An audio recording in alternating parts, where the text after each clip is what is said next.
All right, let's get started. Welcome to the Enlightrepreneurs podcast. I'm here. This is Justin Minot, and I'm with Dave Gold, my business partner. Dave, why don't you give everybody away from Chapel Hill? And we are joined today by Ryan Diener, the founder of Holistic Health Associates. Ryan, so good to have you here.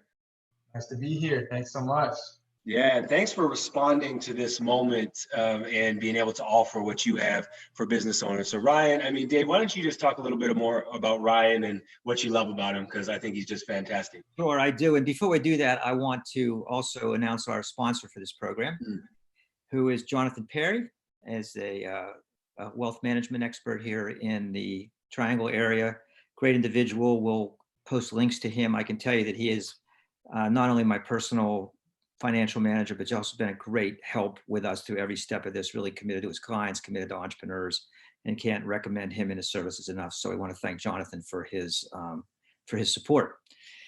So, and then I'll turn to another one of my good friends, which is what you teed me up for, which is Ryan Diener. I've known Ryan, 10, 12 years through different circumstances.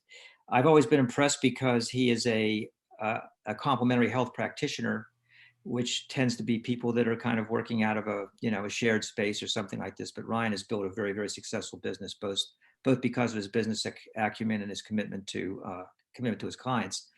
And I count myself lucky to be one of his clients or patients, whatever he cares to call me. And he's deeply committed to this process. He's been out ahead of it, the process of finding money, and recorded a short recording for us, which we had such a great response to that they asked for more time that he could actually help in the nuts and bolts. So every time I call Ryan, I think I have some news. He says, yesterday's news. Yeah, way ahead of it. So I think we're really plugged in, but he is as well. So Ryan, thanks for joining us, and thanks for bringing your personal expertise and professional expertise to help our constituency make sense of what's happening with this money that's supposedly floating around. Right. Pleasure. So Ryan, why don't you start with a bit of context on your business for the people that didn't see our last short episode with you, just to get people caught up that you're a business owner actively going through this process for your own work. Yeah, sure. So first off, I really appreciate you guys having me on. Love what you guys are doing with the podcast. So happy to be here.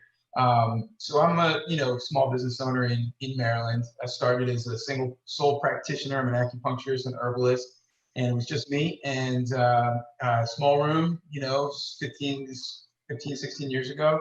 And then we always had a vision of being able to build what complementary medicine does into something that is more professional, more available to mainstream, mainstream people, and to get out of this kind of alternative phase and into a more usable phase. And so, I had this vision of being able to really promote what we do into bigger and bigger groups, to be able to utilize things like, medical insurance and things of that nature that helps to kind of bring this to a wider audience, and to be able to treat people that would normally never have taken the opportunity to go down the road of acupuncture and nutrition and herbal supplements, things like that. And so, here we are 16 years later. We've got a practice going like a medical office, 23 employees,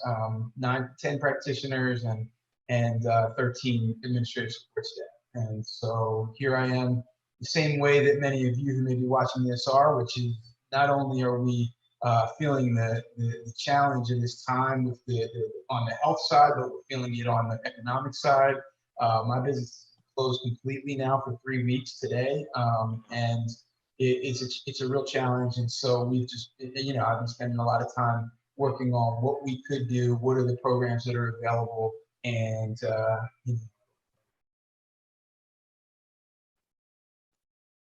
That's awesome. Oh, cut out. Froze him up. Oh, you still there, Ryan? Yeah, I'm here. You hear me? Okay, sorry. No, I cut out that last little bit. Cut out. Okay. Yeah. Okay. So, awesome. So thank you for being you and for actually doing this for your own business and for being willing to lend this information to our listeners. This is so, so valuable. So walk us through what you're actually doing now, how you are pivoting in your business, and then up to what you're actually doing to apply for some of these funds.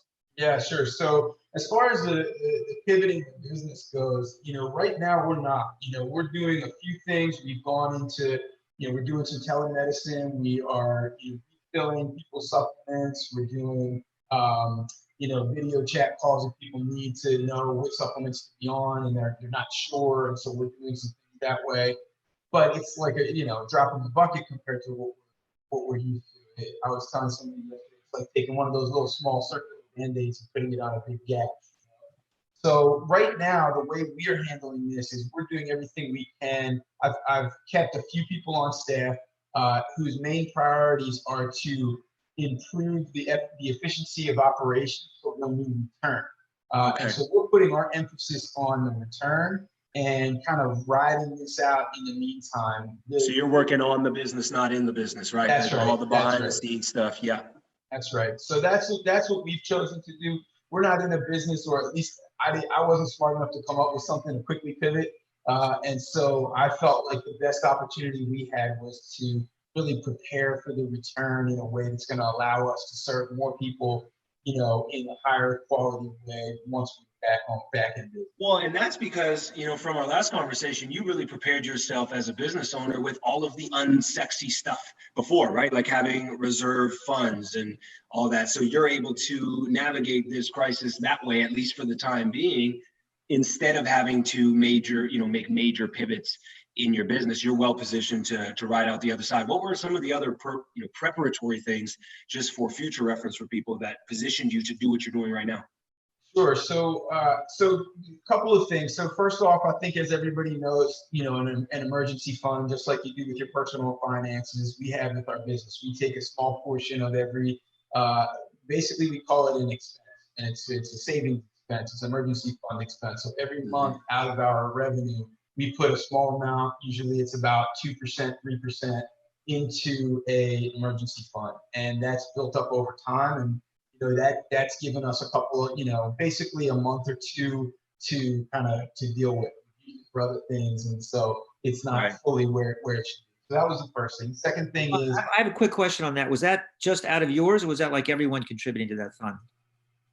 Well, we just take it off the top. We just take it off of total revenue. So out of total revenue, but when you say everyone contributing, it's a business, it's really just coming out of the business revenue. It's not coming out of people's paychecks. I see. So this is an investment you made out of your pocket. Exactly. And so I've chosen to do that just for situations like this, and and then having big lines of credit available, even if you don't use them, just to be able to ride things out. Is that ideal? No, none of us want to pay interest. None of us want to pay back debt, but again, if your choices are a business closing or paying back debt for a little bit and there's no other option, I'll take choice B, So we did a lot on that end. And then, we did a lot of research on kind of what this unemployment situation was going to look like, what's the best way to help our staff, how to help them navigate this as best we can. And so we've worked with them as well, knowing what to, having an HR professional that we can call on in a situation like this that isn't on staff. I don't have a big enough business to have an HR department, but we can call on somebody in this situation that already knows me, already knows our business, can give me quick answers, and is part of our team to be able to manage through something. Yeah. Yes, you really are well positioned, and business owners, entrepreneurs who are listening, I want you to really take notes. I know this isn't where we are right now because we're pivoting and we're shifting and doing these things, but really take notes, like the networking that you've done in your business, the preparation that you've done, how you position yourself for this moment, I think is really key. And so just be doing this after all the Corona stuff. And I want to add something here too, Justin, before we pivot to, and that's that I've known Ryan and his business and actually we've done some consulting together, is that you've just invested in your relationships with your employees from the very beginning. And then that is just, I kind of figure that's just paying dividends now, because so much of what's happening now is on trust. And we're still doing that. We're having video calls with each team. The practitioners, we have a call every week with the administrative staff. I have a call every week, even though they're applying for unemployment and doing, because we're just answering any questions that we can, making sure we keep FaceTime with everybody and just letting them know that we care about them, and that if we can, assuming that we're back in a good place, they're all going to hopefully have their jobs back. and so if we can do that, we're going to do that. But I just want to, and I want to make the point too, because it ties into kind of the larger Enlightrepreneur mission, is that you've always had a higher purpose, even, not thinking, oh, I'm going to make money on this eventually because I'm going to be able to bank some goodwill when it's the fan, but Right. that you just the dividend that the way that you've run your business as an Enlightrepreneur is really paying dividends. Now I want to congratulate that. And you should send it to all your staff. They should just be so appreciative of how much you care about them and how much you put them first. Yeah, it really comes through. It really comes through. So Ryan, as we're pivoting here, and I just want to, for the listeners, if you are going to ask questions, leave comments, please do. We want this to be interactive. And so just make sure you're actually on the YouTube link. That's where you would make those comments in the comments section there. If you have any questions as we go, because we're about to get into the meat and potatoes of the conversation, or the, meat and tofu, or the tofu and potatoes, whatever, for the vegans. We want to make sure we're all inclusive here, the tofu and potatoes. So hop onto the YouTube link and make sure that you're able to leave comments there to ask any questions. So Ryan, why don't you just take us into what you prepared for today and walk us through that?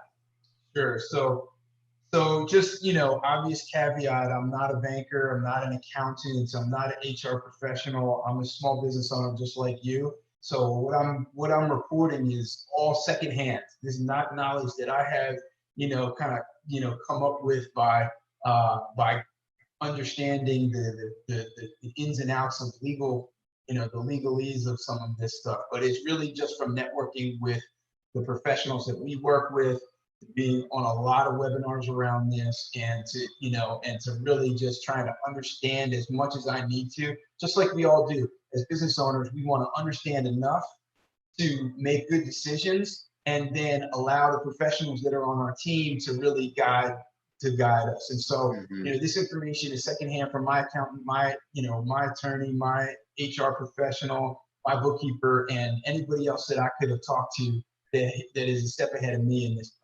So, although I will say you have the first hand of, you've done this, like you have gone through, you've submitted the things, you've just to be clear for our listeners, that he's a business owner doing these things, and if you haven't done them yet, this is really going to help you get through it.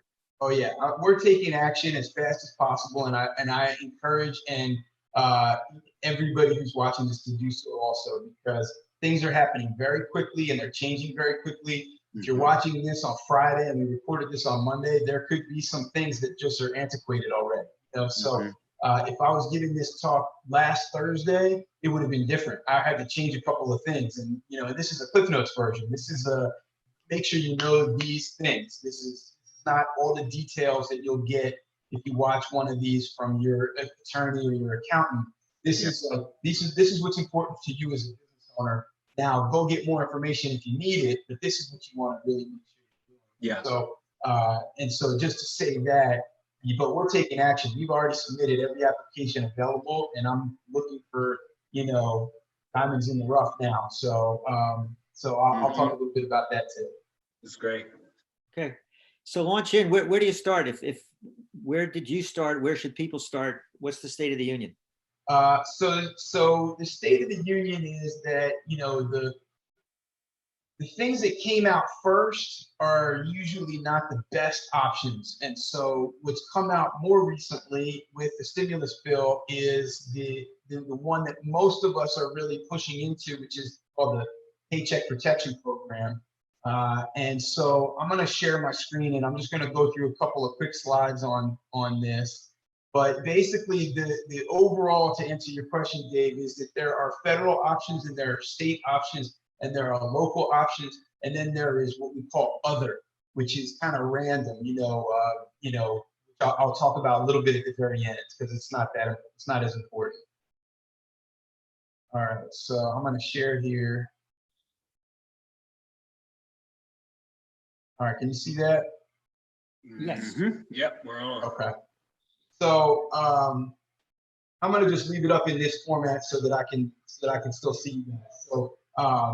So basically, this is just some quick strategies to maximize the assistance during this time. As I said, as we said, I'm the owner of Holistic Health Associates in Maryland, and we're just trying to keep up as you guys are too. Yep. All right, so the CARES Act. This is what the stimulus bill was called. It came out a week ago Friday. So you're now 6 business days into this program being launched.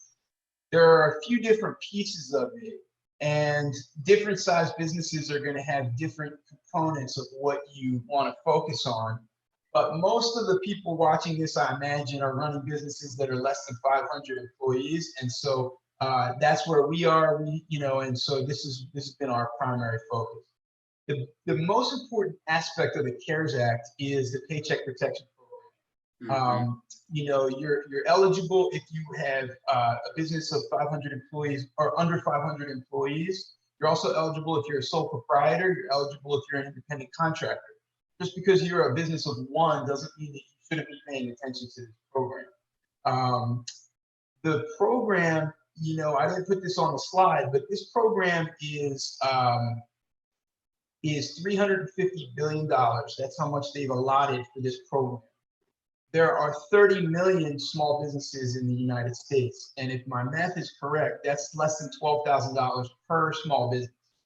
Now, we're going to go into how they figure out the loan amount, but our business of 24 employees is looking at a potential of over $210,000. So if you imagine that the average, if you divide it by 30 million businesses, the average is 12,000, and just a small business like ours looking at 210, you want to move on this program quickly, because unless they add more money to the back end of this, which has been rumored, no confirmation on that yet, but if they don't add money to the back end of this money is not going to last very long. So, so I encourage everybody that's watching this to get on this program as fast as you possibly can. The way the loan amount is determined is by taking your average monthly payroll for the last 12 months and then multiplying by 2.5.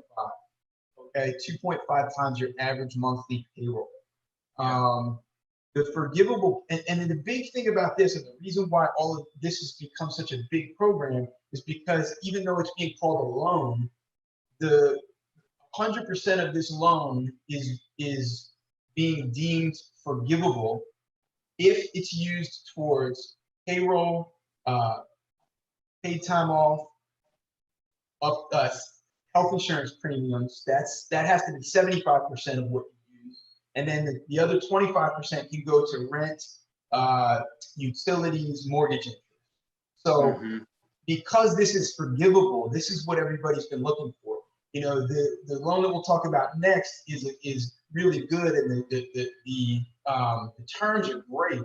So if you want to borrow money, this is a good time to do it. If you can get into one of these programs. But this one is key because it's forgivable, supposedly. We'll have to see. There's going to be documentation to prove that you used it for what you were supposed to use it for. But it is forgivable, and that's the main reason why this is really the one. So the loan terms on this are 10 years at 4% if you don't use it for for payroll, for rent, for utilities. You're still getting a pretty good loan if you need money. You can't get terms like that normally. And so either way, it's helpful, but you don't want to go into a ton of debt in order to save a business that's not going to be able to survive on the back end of this. So this is only, so the emphasis on here is the forgivable portion of this loan. I have a couple questions on that, Ryan, if you know the answer, and I know you're not a lawyer, you don't play one on TV. Yeah. One, I assume on the form that you need to apportion where this money's going to be sure that you're eligible. Yeah, so we're going to talk about, I'm going to talk about that. Let me pop to the next slide. And the second one, again, if I'm getting ahead of you, please. Do we know what the enforcement's going to be to see that you actually did what you said you were going to do? The second question, I don't know the answer to. Yeah. So there is going to be something. You're going to have to send in some kind of documentation. I just don't. Nobody knows what that is yet, and nobody knows what they're going to ask for. Okay. The first question I'm going to get into right now. So we just talked about the first piece, forgivable portion logistics. You can use this for 8 weeks of payroll expenses, after you receive approval. Nobody knows exactly what that means. So Yeah. I don't know if that means that we can use it for 8 weeks retroactive to when we close. I don't know if that means you can only use it for 8 weeks after it's been approved. I've gotten mixed information on this, and I don't think anybody's totally clear. And I think for the most part, when you close, from that point forward, you're going to be able to use these funds. Right. How it's going to be documented, not so clear, you know. But to answer the first question, which is, how do you, when you apply, what are they going to ask for? That I'm going to get down to right down here under how to apply. So first off, you have to go through an SBA approved lender. Most banks are SBA approved, but what I find is that, so we work with a small community bank. I have a high level of respect and appreciation for community banks and credit unions. I think that if you are a small business owner, you should be looking at your community banks. You're going to get the best relationships there. You're going to get the person that you talk to is the one that's going to decide whether your loans get approved for things in the future. Right. The only challenge is right now, the big banks are the ones that have better infrastructure on their online staff and, you know, coders and whatever they use. So they're the ones that have gotten approval or the ability to submit these applications first. So we have a small account with PNC Bank that I've kept for just this kind of a scenario that you couldn't foresee. I applied through PNC because I could apply on Saturday. My community bank isn't ready today. They're saying that they want to be ready today, and they think they will be by the end of the day. But we all know what that means. You know, no guarantee. Right. PNC, Bank of America, and BB&T locally, those are the ones that we know of, already have online portals, and they will walk you through all of the things that you need to do in order to apply. So, you know, once you get into that online application, you have to have a business account with them or a loan with them. One way or another, you have to be able to log in through an online portal.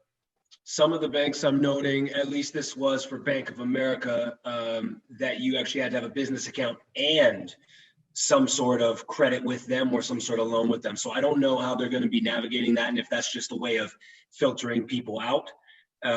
Yeah, it's a good question. I think it's a way of filtering people out. I think if you're persistent enough, you'll probably be able to get through, but being on the phone for a long time and waiting to talk to the right person, better if you have an account with one of those banks and a line of credit or a loan or something like that. Yeah, if you have both, it seems to be pretty seamless. That's right. So, you know, so a couple of sides to this coin. You know, if you do have that relationship, the first thing you should do is get online and start entering into that online portal and start getting that information into that portal so that you can submit it. The sooner that you submit it, the better. Like I said, 30 million businesses with 350 billion is going to go real quick. And we submitted on Saturday through PNC, and we were number 21,765. But I assume that's only through the PNC portal. Wow. There's a B of A portal. There's a BB&T portal, you know, and so I doubt that we were number 21,000 overall, but you know, who knows? So if you're with one of the big banks, do that as soon as you get off this webinar. If you're with a small bank, they're getting there, and they're going to be there within the next day or two. So you should just stay on them and make sure you get everything ahead of time that they're telling you you will need now, so you can start collating the documentation. Right. For example, so B of A, everything went live on Friday, but it was only the application. They didn't ask for any documentation. So all of the people that I know that went through B of A on Friday, I would be very shocked if they don't have to resubmit that application, or at least send in a bunch of documentation after the fact. Saturday, everything was up in a more kind of comprehensive way. And so this is a very kind of long, drawn-out way of getting to your question, Dave, or the chat box question, which is what documents you're going to need to support the request for this loan. So a couple of main things. So you're going to have 12 months of your payroll summary report. If you have any basic payroll system, ADP or any of the other big ones. I'm blanking on the other ones right now, or a bookkeeper that is doing all this for you through QuickBooks, or if you're doing it through QuickBooks, you should be able to run a monthly payroll summary report, and you're going to upload those one at a time. So you're going to say, Quick question on that, Ryan. Sure. Do you have any information on, I know a lot of our listeners are solopreneurs, or they're paying themselves as a 1099, or, right, because this is kind of the balance as a business owner, that you actually want to show less income for yourself on paper. So how does this 2.5 times payroll affect that? And do you know any ideas on how to submit payroll summary if you've been paying yourself and your employees as contractors, or how does that work? Yeah, so you definitely want to talk to your, to an accountant about that and make sure you're doing that right, or your banker about that. My understanding from talking to a few people who have done it this way is they are just lumping their distribution in with their salary, and they're putting that as their amount, and then they're following that up with documentation that shows that that's how much they took out for that period of time. Makes sense. Is that going to be, accurate enough? I can't tell you, because I don't know Time if will tell. what they're going to accept. Are they just going to accept what was on your W-2? Or, because none of these places are asking for a W-2. They're just asking for a payroll summary report. Interesting. So if you had on your payroll summary report distribution as a part of that, where at least it's showing somewhere, or if you can show it through some other report, I would just upload both. But don't take my word for it on this, because this is a gray area that that I don't have the best. I don't have confirmation. Sure, but thanks for at least the point in the right direction. Yeah, that's great. Yeah, for sure. But I think one thing that's becoming clear, because I know when I first saw that form and I heard it was a gold rush, the Hooters, is I thought, well, I'll just throw this together. But it sounds like this isn't something you can throw your hat at.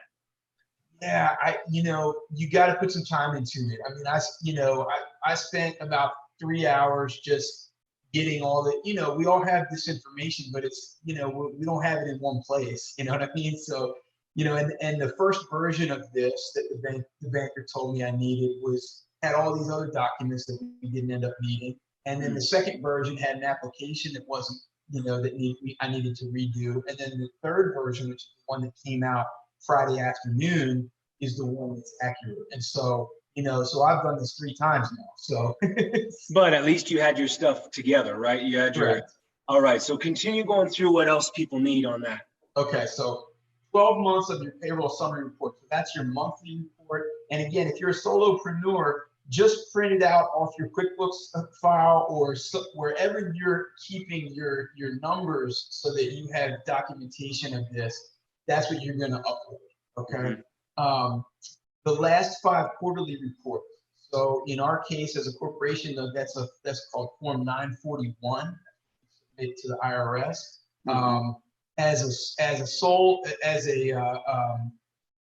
As a solopreneur, I believe you still have to do that. You're still paying your payroll tax, and so again, getting back to your question about distributions versus payroll, that 941 may only show your actual payroll. So again, we may get limited as solopreneurs if you've been taking a large distribution and a small salary. I don't know though. Just definitely double check. Yeah, a little bit of a gray area, and that's definitely get a CPA or definitely something on that. Okay. Definitely. If you paid out any health insurance premiums, whether you're solo or whether you have employees, you're going to need documentation proving that if you want to use the fund that towards this loan fund. If you have a retirement account through your business, or you're paying, a retirement account match for employees, you're going to need a report that shows, hey, this was how much I paid out in a match, or this, so those, copy of your driver's license. Those are the main things that you're going to need, but the payroll stuff is the most important. That's where you're going to really get the documentation made. I mean, it's all important. They're not going to. Well, and that's what your money is actually based on. That's right. That's right. That's what's going to prove that's pretty key. your money. Okay. All right. So this is the big one. This is the one I wanted to spend the most time on. I'm going to kind of fly through the other ones, but I wanted to see if are there any other questions that have come up, Dave? Yeah, now would be a time. Submit your questions in the YouTube link. And Ryan, why don't you just carry on, and then as the questions come in, I'll start popping them in as they're relevant. Perfect. So once again, just to wrap this up, so the Paycheck Protection Program is your most important. It's the one that's going to cover your paycheck as a forgivable loan, hopefully.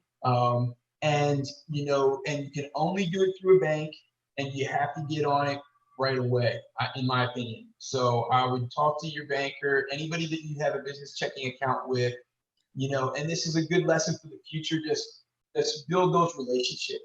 Have relationships with your banker, even if you're just putting the deposit in once a week. Just get in there and make sure you're talking to people so they know who you are and they really have a relationship.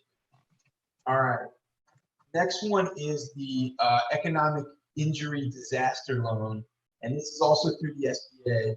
But this one you can apply for directly. You just go to the SBA website, sba.gov, I believe it is. I I think I have that link. Yeah, keep going. I have that right here. Thank you. So the economic injury disaster loan came out 2 weeks ago. This one predated the stimulus bill, the CARES Act, and this was the first thing that was implemented. One of the first things that you could apply to. Many of us applied to this 2 weeks ago, but this is going to be a little bit easier, I think, to get some money from, partially because it's a loan and it's not really forgivable outside of the first 10,000. So we're going to talk about that in a second. So eligibility, businesses under 500 employees, same as the PPP. Loan amount is up to $2 million. It's a lot of money. So if you can prove that you need $2 million to keep your business afloat, you can get $2 million. You can get a lot less too. I mean, we didn't apply for that much, but again, this is a loan. So you have to apply for what you think you really need and what you can afford to pay back. There is a forgivable portion of this loan. They're calling it an advance, which essentially just means it's a grant. So everybody that's watching this should be applying for this, because at the very least, you want to apply to this loan, and then even if you just said, I need 10 grand, and there's a checkbox on the website, on the homepage of this site that says, I want the first 10,000 of this loan to be sent to me right away as an advance. What that means is a grant in this case. Advance doesn't always mean grant, obviously, but in this case, this is a grant. That 10,000 is going to be forgiven. Dave, in his infinite wisdom, pointed out to me this morning that you may have to pay taxes on that money, but it's still money. It's still free money, Dave, why don't you give that the update from Bill? Yeah, just real quickly, that it's really, from what Bill told me, and that was Bill Pasca, who we featured earlier, and who keeps calling me with updates, that it's going to be up to the banks as to whether or not this is going to be they're going to cancel the debt. And if they choose to cancel the debt, then you will be taxed on that 10,000. It's not a repayment. That's different. So right now, what nobody knows is whether or not that $10,000 will be actually taxable as income. Yeah. So anyway, you might want to. I mean, that's obviously something we'll just have to see how it evolves. But if you take that $10,000, realize you might be paying some of that in taxes, and that might be something you want to put away. But thanks for calling my wisdom infinite, Ryan. I appreciate that.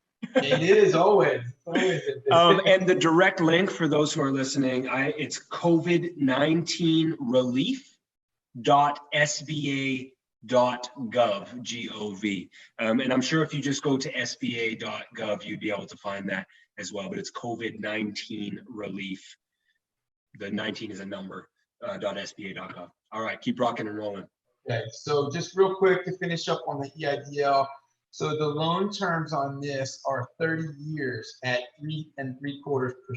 Again, you cannot get a better loan than that. I mean, than right now. So if you do want to have some backup money for at the end of this, 3.75% is a very low interest rate, and so that can give you the opportunity to get back on your feet as a business, even if you have to pay it back.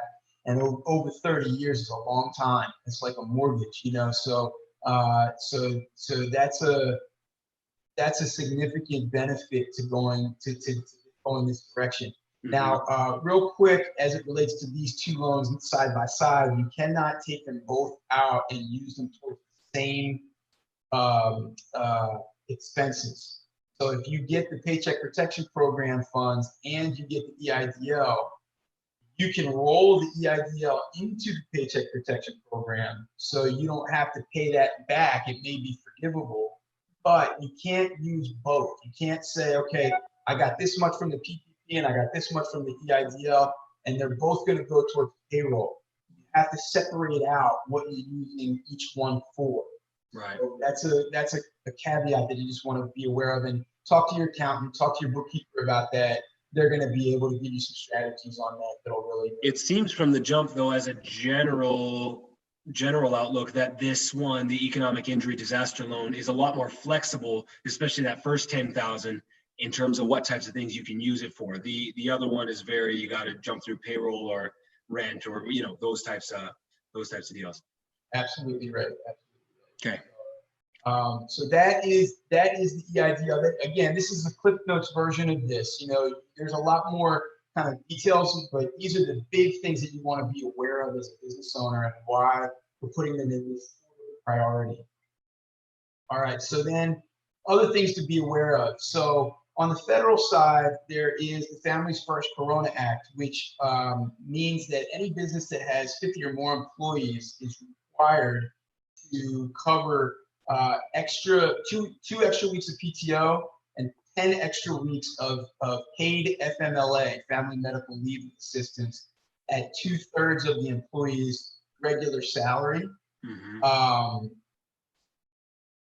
So that could be 12 weeks of required payments that you have to make as a business owner, you know, if your employee is out. But they have to be out for a specific reason. They can't just be out because your business is closed. If they actually have COVID-19, if they're caring for a child and they're the only one that can care for that child, because their school's been canceled or it's been, you know, shut down for now, that's a reason. If they've been exposed to a sick person, there's 6 reasons. So just look up the 6 reasons why an employee would get PTO through the Families First Corona Act. You want to be aware of that. You know, so that's another program that was put into place prior to the other things on the federal side briefly. So the deferment of employer payroll taxes. So Dave's talking about, you know, you may have to pay taxes on this 10,000 on the EIDL, but you also are going to be able to defer your payroll taxes over 2 years. So there's a 2021 payment and then there's a 2022 payment. So if you can't use this and the Paycheck Protection Program, but if you get shut out of the Paycheck Protection Program, then you may be able to defer your payroll taxes. And so again, talk to your accountant about this, talk to your payroll company about this. You know, I don't have every detail of that worked out. And they're still, you know, all still work in progress. But there is going to be a deferment of employer payroll taxes that you should be getting yourself aware of quickly. There's one thing I want to add too on that too. I don't know how many it applies to, but if you are on an installment agreement with the government to pay past taxes right now, that you can stop payment on that without any penalty. Yeah. So I don't know how many that applies to, but it's you call your bank. Before you had to call the IRS. Now the IRS says you can just call your bank. You put a stop payment on it, and whatever was being taken out of your account to pay for past taxes will be deferred at least through July. Last thing that I wanted to touch on the federal side was the unemployment expansion. So unemployment was expanded to include self-employed and contract labor. Which so is huge. You can apply for unemployment now, no matter who you are, basically. And in addition to that, whatever your normal unemployment benefits would have been, there is an additional $600 that's being put on top of that normal benefit, no matter what your income is. So let's say you just started a business and, you know, you're the only employee and you're you've only made 40 grand this year, and so you're 30 grand this year. Your unemployment would normally be ranging between $50 and $430 at the high end. You're going to be on the low end of that, right? You might be, let's say, at $100 a week for unemployment, which is a lot of money. Mm-hmm. But right now, as part of the CARES Act, there's an additional $600 per week that you're going to get on top of that, bringing you up to $700 a week. That, for a lot of people, could be, and it could be more money than you were making before. If you're just starting, you just might be in one of those situations. At the very least, it's a good stopgap. It'll help plug a hole for a lot of people. My entire administrative team, I just told them, don't use your, look, my recommendation would be don't use your PTO. I'll save it for you, and go on unemployment now, because you're gonna actually get paid more on unemployment than I was paying you. Wow. So there are some things there that you can do with your employees if you have them as well. Mm-hmm. Okay, then just to quickly go through the other items. So statewide, there's check on your state website. There are programs through your state that you should be making sure to take advantage of, but you have to do it fast. The money goes very quickly on the state level. There were 3 programs that Maryland put in place where I am. I applied to 2 of them the day that it launched. I applied to the 3rd one 3 days after launch. Okay, the 3rd day, I just got a message back a week later that the one that I applied to on day 3, all of the funds were allocated by the time they received my application. Unreal. 3. So this is, again, getting back to why the Paycheck Protection Program, why we're pushing this, even though, it's new and we just started to be able to apply to it. I would get your application in fast, because you never know when the money's going to dry up with these programs. Yeah. Look for local loans too. There are local micro loans in our county that we applied to. We didn't get them, but we applied to them. They're called micro grants. And then there's vendor grants. So, vendors are hurting right now too. So our local newspaper had no advertising dollars. It just dried up very quickly. So I have a couple of people that I've kept in touch with over there, from just things we've done with them over the years, on patients, things like that.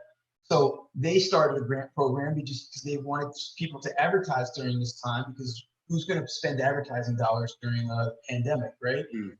Well, they dropped their normal advertising rates by 75%, and then did a grant on top of that they matched dollar for dollar whatever you spent.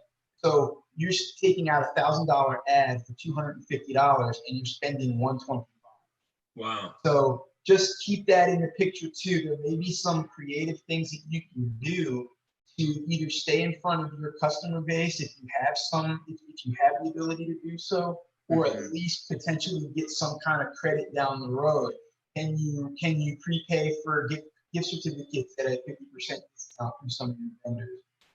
There's a lot of things that people are doing creatively to improve cash flow, and so you can get some really good deals if you can afford to do that. Otherwise, just look and see if there's straight grants. Just talk to your local newspaper, your local radio station, see if they'll interview you. Just do whatever you can to get some airtime while all this is going on for low cost. Yeah. And then lastly, just some random things. So Verizon did a grant that was $100 million, and you had to apply. It ended last night, but there's going to be more things like that. Facebook has one coming out, $100 million. The chances of any of us getting these are probably slim, but there's no reason not to apply. They're actually very easy to apply to. I applied to the Verizon one in half an hour, and so we'll see. So some of those just apply. You can't hurt. Right. Yeah, and you're just putting your name. This reminds me of applying for scholarships for college. Like, I don't know how many of them you actually get, but you just have to keep putting it out there and finding the money, because it is out there. Yeah, absolutely. So, okay, I'm gonna turn over and see if there are questions here. Well, okay, so question: we had to lay off some of our hourly employees a couple weeks ago due to COVID-19. We keep on the salary employees. In order to take advantage of PPP, do you have to bring those employees back on? Yes. So yes and no.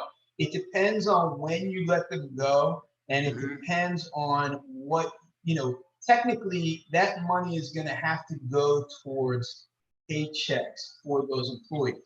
So if you're going to pay them anyway, you should bring them back on and have them do, even if it's for odd jobs, even if they're not doing as much. But in order to pay them through that program, you have to bring them back on. Now, what's going to happen if they, applied to unemployment and then didn't get it, and then, or I'm sorry, and they got it, and now you get the PPP. Now you have to figure this. This is all stuff we're trying to figure out now. So what's going to happen down the road? It's a little bit messy. It's going to be messy because you're going to have to say, hey, you can stop.